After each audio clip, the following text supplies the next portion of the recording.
What's up, everybody, and welcome back to Fireside Giants. I'm your host, Anthony Rivardo, joined by my co-host, Alex Wilson.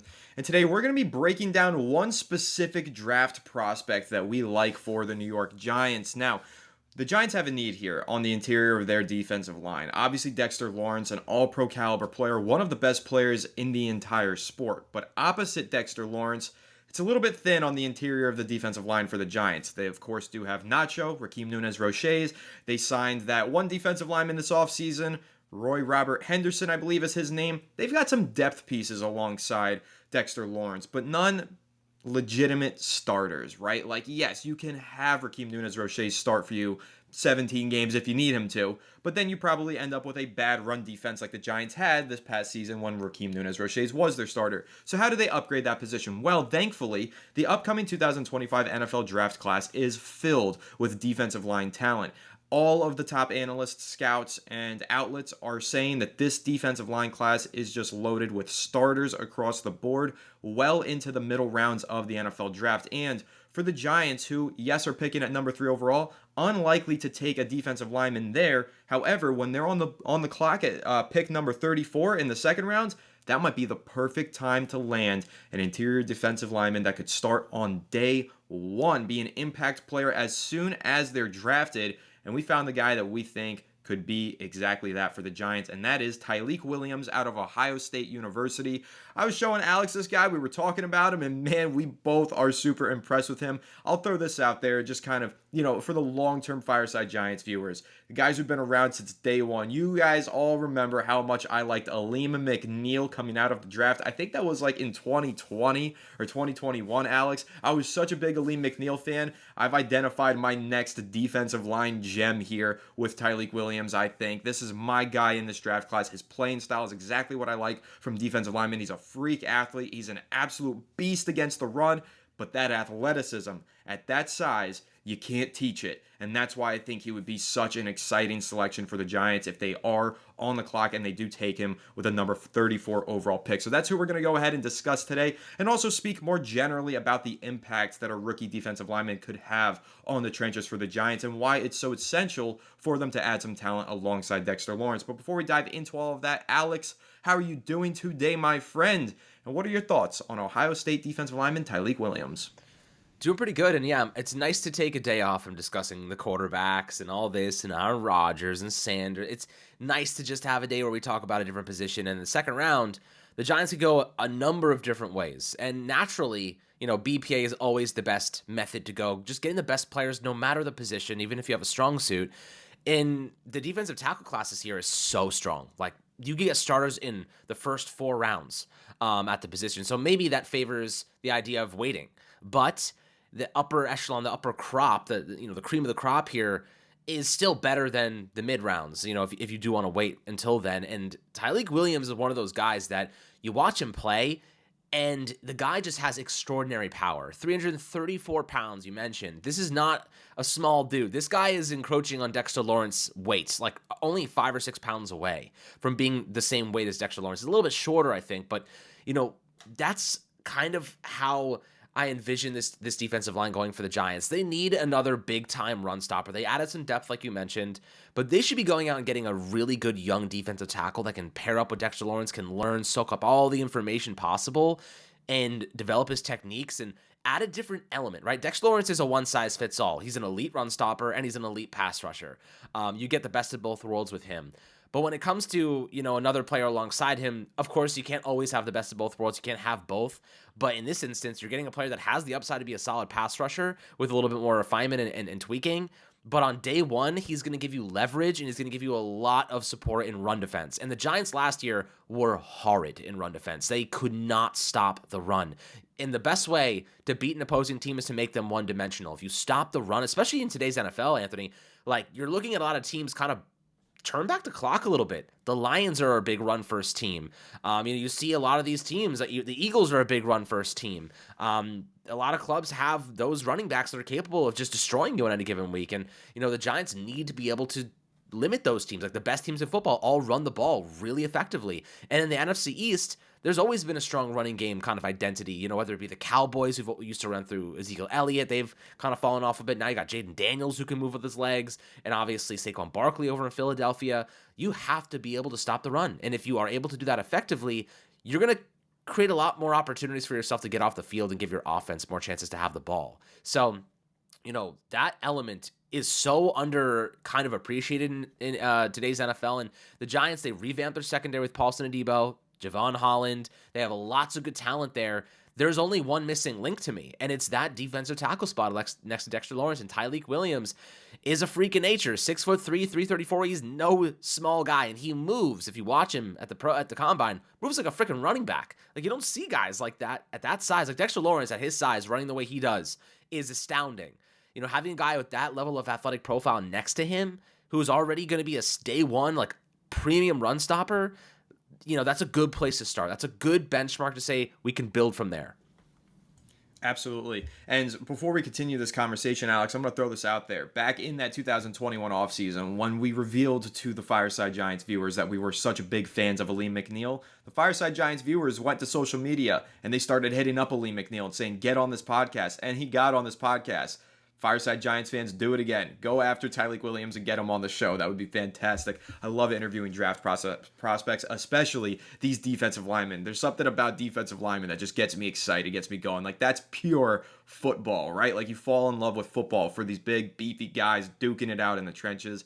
That's Tyleik Williams, and that's why I'm so excited to be talking about him. For all the things that you mentioned, Alex, and everything else that I will say. Listen, he has an innate ability to stop the run. His ability to get low man wins, right? We've all heard that phrase. Tyleik Williams, he's the low man, and he is an absolute anchor at 334 pounds. He moves like a running back, as you said, Alex. I was watching some of these combine drills, just refreshing myself on Tyleik Williams, and I was astounded. I could not believe the way that this man was moving at the NFL scouting combine. He's fast, he's agile, and he's got some power, and power is what wins in the trenches. And Tyleik Williams, man, he's just a rare blend. I know I'm talking about him like he's the greatest thing since sliced bread. I don't mean to do that. I'm just excited because, again, I love these trench guys. And if he is sitting there on the board for the Giants at pick number 34, for me, Alex, you know my mindset. You always draft the best player available. But if he's there at 34, it's one of those perfect moments where the BPA also happens to fit a major need for the Giants. And that's what happens in an ideal world, right? You have a need on your roster. You don't have to reach for it because the guy that you're drafting is the best player on the board. He just happens to be at a position of need.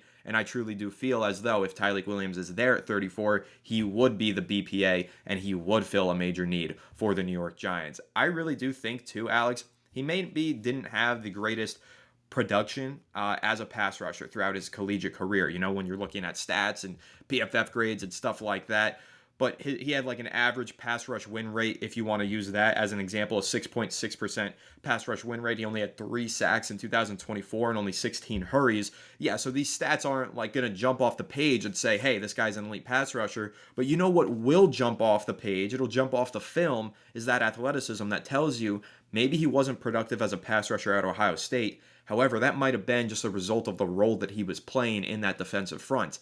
He's got these tools and traits that you simply can't teach to become a really extraordinary pass rusher on the interior at the next level. So he's already at a baseline where this guy's anchor is unreal. He's big and he's a bruising defensive lineman who could stop the run and make an impact in that regard from day one in the NFL, in my opinion. But then that rare athleticism and the ability that he has to move not only up the field, but laterally as well, gives him potential to one day develop into a force to be reckoned with as an interior pass rusher. So I think that the Giants would improve in several facets with this kid in their lineup because I think they improve against the run and they're able to push the pocket from the interior a little bit more. They're already one of the best at that because they have Dexter Lawrence. But imagine having 2 good pass rushers from the interior. Now it's really hard for a quarterback to feel comfortable in the pocket. And that actually helps the New York Giants secondary. If you've got pass rushers in your face as a quarterback, you got to get that ball out quicker. That makes it easier for your defensive back. So I really think, and that's now speaking to a larger point, not just Tyleik Williams, but the idea of finding interior rushers for this Giants defense and getting a guy who can push the pocket with Dexter Lawrence in the middle, I think is essential because I think that's going to help what really is a young and inexperienced secondary not have to cover as long and therefore play some better ball. Like, Deonte Banks is the perfect example, right, Alex? Last year, we saw him oftentimes. He was in position. He just didn't get his head turned around. But other times, he was running around in man coverage for 4 seconds because the pass rush just wasn't getting home. Well, obviously, they double team Dexter Lawrence. They send a chip man out on Brian Burns as a tight end to double team him. And then it's just Kayvon Thibodeau left 1-on-1, and he wasn't winning those matchups. And Raheem Nunez-Roche is not a pass rusher. He's a run defender. So what are you going to do there? How do you get after the quarterback in that situation? How do you prevent it so that Deonte Banks isn't in coverage for 4 full seconds?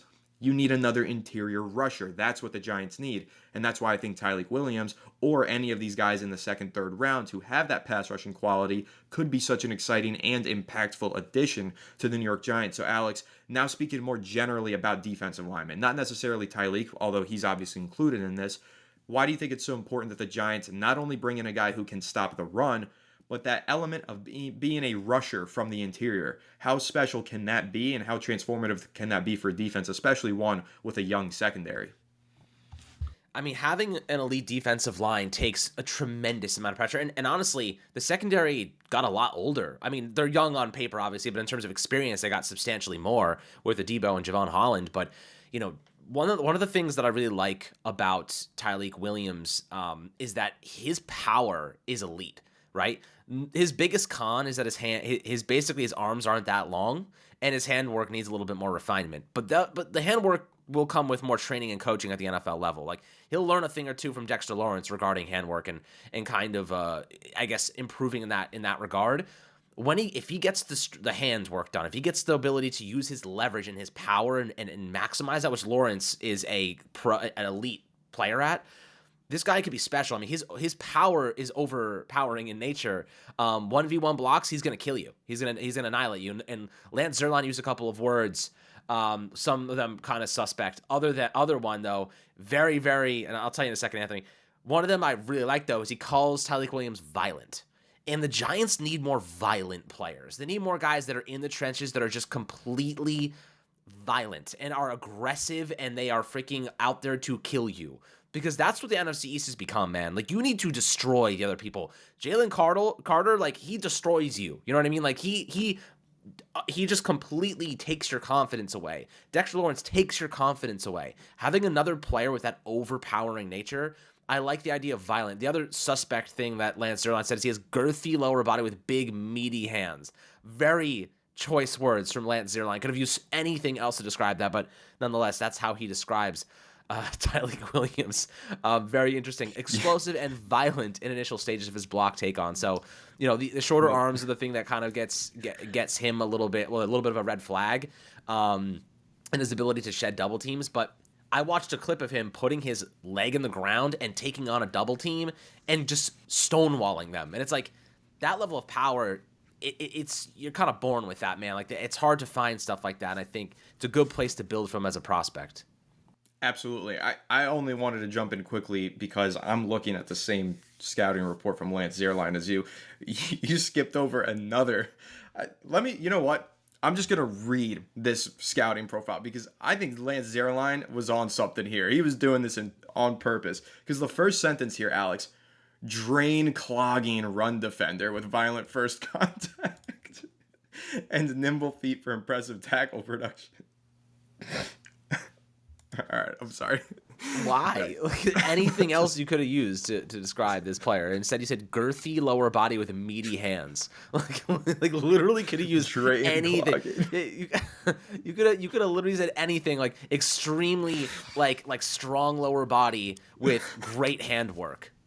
I mean, also kind of suspect, but I guess like, yo, how about? And it felt like it's just so seamless. It's so easy to like come up with these. The knockback pop and ability to eat up runners. This guy Lance Zierlein. I don't know if I can read his scouting profiles anymore. Yeah, I know. I think I have to keep these to myself. I'm moving over to Pro Football Focus from now on. There's no more. Honestly, Lance I kind Zierlein. of enjoy reading them though, so it's kind of worth it. Oh my goodness, yeah, Lance, absolutely hilarious with these scouting profiles, but nonetheless, couldn't agree more with the girthy lower body and meaty hands. Absolutely, you can see it on film too. It's incredible. Like this guy. I mean, from a pure football perspective, you know, fits the Giants like a glove. And I think, you know, this is a player the Giants kind of need to add to their defensive front. And I think the defense has the chance to be a really good unit, like a well above average unit this year with the additions they've made and still having their draft picks. I think if Bobby Okereke like bounces back to his 2023 form and Banks gets a little bit more confidence and gets better and Debo stays healthy and Javon Holland elevates this team, which he will. Brian Burns played injured half the year. Like, this is going to be a good defense. And if they're going to draft a rookie quarterback, it's critical that they have a good defense because they want to give the ball back to that rookie as much as possible. Yeah, all the guys that you mentioned are so crucial, but it's the guy that you didn't mention that I think is the key to unlocking this defense, and that's Kayvon Thibodeau. He's been a little bit of a disappearing act. Yes, he's flashed that potential, but he hasn't been the game wrecker that we thought he would be when the Giants drafted him at number 5 overall in 2022. The Giants need that guy to step up this year. One of the ways that they could help him step up, add another rusher on the interior, create more one-on-one opportunities for Kayvon Thibodeau. But I really think he is like the key here because you're right. Bobby Okereke bouncing back would be huge. Brian Burns is a really good player. Dexter Lawrence, if he stays healthy, we know how good he is. But Kayvon Thibodeau, if he can elevate his game and become closer to what we expected him to be when they drafted him in the first round of 2022, that would be a difference maker and a half. Like, that's a game changer right there to have 2 really good edge rushers rather than 1 really good edge rusher and 1 kind of good edge rusher. So I think Kayvon Thibodeau really is the key here. And the other thing that I'll say for the defense, Alex, I actually think the offense is going to help the defense a lot because last year I thought the defense was on the field way too much and way too quick in some instances where long drive defense does its job, holds the offense, the opposing team to 3 points, right? And then the offense goes out there, quick 3 and out. So now they're right back on the field and they're exhausted. Another long drive. Now they've bent and they've broken, touchdown surrendered. So that to me was the story of the Giants defense last year, but it really was a result of the Giants offense's ineptitude and their inability to score points and sustain long drives. There's a lot to be said about sustaining long drives. It wears defenses down and it keeps your defense fresh. The Giants were unable to sustain long drives this past season. Therefore, they couldn't wear down defenses. Defenses were fresh against them. Meanwhile, their defense was all beaten up, basically. That's why they had so many injuries there. Those guys were on the field constantly. So I think that's going to be crucial. And like you mentioned, a rookie quarterback, having a good defense paired with a rookie quarterback, crucial. So much support that the rookie quarterback needs, and the defense can really help out in that regard. However, the rookie quarterback hopefully elevating this offense and sustaining some longer drives than Drew Lock, Tommy DeVito, Tim Boyle, and Daniel Jones were able to last season. If that rookie quarterback can have that impact, that will in turn make the defense better. The defense being better will make the rookie quarterback better. It's the ultimate team sport. Those 2 things go hand in hand. And that's why I think it's so crucial that the Giants keep adding talent to this defense and keep supporting the eventual rookie quarterback that they do insert into the lineup. So I think that about covers my bases there. I'll say get a defensive lineman in this draft class, though. And you know what? Maybe you don't even stop there. This draft class is so loaded with defensive linemen. Maybe you take one in the second round. There's another guy who's really good as the BPA in the 4th or the 5th. You take another one because it's really a talented defensive line class. And I believe in building through the trenches. And I believe that the New York Giants have plenty of room for improvement in those trenches. So I'd love to see them continue to add talent to the defensive line. But Alex, any closing thoughts here on Tyleik Williams, the man with the most sus draft profile ever written by Lance's Airline of NFL.com, but also the man with just an absolute unusually awesome skill set in the trenches? Yeah, I mean, definitely a crazy profile, but I'll tell you what, I think the Giants will walk away with a DT in this draft class, whether it's the 2nd or the 3rd round, and I'm curious to see how they value them. You know, do they feel they can get a starter in the 3rd round? They have 2 third-round picks now. What positions are they looking to address? Do they go BPA? Are they specifically looking to draft spots? Unfortunately, Anthony, I kind of think it works out in the Giants' favor that a lot of the positions that they currently need, BPA will naturally solve. You know, I mean, they have a lot of needs, but less than they did before free agency, obviously. Like, they could use another running back in the mid-rounds, and they should be drafting one because this is a really good class. Defensive tackle, they need another defensive tackle, and they need a starting caliber one. There's a really good DT class. The receivers, I think there is a drop-off after the first, and really even into the 2nd round, there's quite a significant drop-off in my opinion, but you could find a nice gem in the mid-rounds if they luck into somebody. It depends who's available, obviously. So we'll see how things kind of fall into their laps and what positions are BPA at that point in time. But they have a lot of draft picks, guys. Like they're going to address. There's going to be a lot of new players on this team in a couple weeks, and you know the benefit of it is if things come together, this team could be a lot better. But we don't have a quarterback on the roster right now aside from Tommy DeVito. So like until we know what happens there, I remain very, very cautious to be optimistic because I just can't sit here and act like we're going to be a good team unless we have a quarterback that can sling the rock. So like depending on who we get there will really determine my feelings about the outlook of this team. However, I do like the position that we are in financially, and I do think we added a lot of really good talent this free agency period. It just feels like it's too little too late. You know what I mean? Like it feels like it's if we had this last year and then we were coming in, we had all these pieces in place, it'd be a decent situation. But now we're trying to like blend that with like a rookie class, a rookie quarterback class that a lot of people are conflicted about, and free agent quarterbacks that we don't know. It's unfortunate that we kind of face the situation right now, but I guess we're going to find out if Joe Shane's take that like this team is close to being competitive is realistic or not. Last year's draft class really saved their ass. They have to have a good year this year. They have to have a good draft class. And that's quite why I've been like on the train of let's take Travis Hunter, because like you can almost guarantee, like Malik Neighbors drafting him last year was like almost a guarantee you're going to have a good draft class because he was going to be a star. Travis Hunter is one of those guys, Abdul Carter, one of those guys, like you take them and there's a really, really good chance they're going to be stars. So like you already win the draft by getting them. And that's kind of like they need to win this draft. They really need to win this draft. And those two guys give them the best chance of being able to say, we won that draft class because we got one of those two guys. And like that's kind of where I'm like, makes sense, but I get why they would push a quarterback because it is essential and critical they have that guy on the roster to it really not just self-preservation, but as the future of the team. Because right now, they're without a quarterback of the future we can depend on and look forward to, it doesn't feel like we have a future, which is, you know, kind of where we end up sitting and waiting to see what they do there. Yep, we're still waiting on Aaron Rodgers. However, I will say, sounds like he's getting close to making a decision. While we were recording this, it was reported that he is in the Steelers facility meeting with them, which could mean that a deal is forthcoming, or it could just be a normal visit. We'll see. We know with Aaron Rodgers, he's on his own time. So, but of course, we will let you guys know if Aaron Rodgers does sign anywhere. That's why I encourage you all to follow us on all of our social media channels at Fireside Giants, because as soon as any New York Giants news breaks, we post about it right there on FSG. So make sure to leave a like if you enjoyed this episode. Subscribe to the channel if you're new. Ring the bell so you don't miss an episode, and comment your thoughts down below in the comment section. If you're listening on Apple or Spotify, make sure to leave us a 5-star review and go ahead and follow us on all of our social media channels at Fireside Giants. Without further ado, we'll catch you on the next one. Have a good one, and let's go Giants.